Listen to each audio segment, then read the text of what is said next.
Turkiy qavmlarning ichida eng yovuquri, eng jangavori bo'lgan turkman xalqi. Afsuski, hozirgi holatda unaqa deya olmaysiz. Juda ham yopiq, juda ham xalq erki cheklangan bir jamiyat bo'lib qolgan. Bitta qaror tufayli. Bitta o'sha mustaqillikdan keyin olingan qaror, qabul qilingan qaror tufayli shu narsani hozir kuzatib turibmiz. Bo'lmasa, xalq sifatida, millat sifatida mana hozirgi yashayotganiga qarama-qarshisiga loyiq. Erkin, ozod jamiyatga loyiq. Qirg'izlar haqida shunaqa fikr yuradi. Qirg'izlarning uzoq payt O'rta Osiyoda demokratiya orolchasi deb kelindi-ku. Go'yoki eng demokratik jamiyat Qirg'iziston edi. Qaysidir ma'noda shunaqa edi. Va buni ko'pchiligi bilan siyosatchilar ham aytishadi. Bu Qirg'iz o'zini tabiatiga borib taqaladigan holat.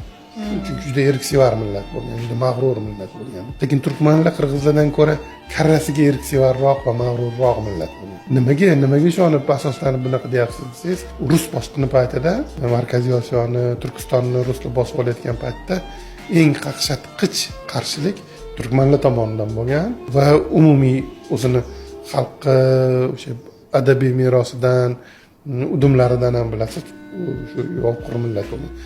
Bitta tarix o'sha burilish nuqtasida qabul qilingan qaror bilan hozir vaziyat qarang qanaqa o'zgardi.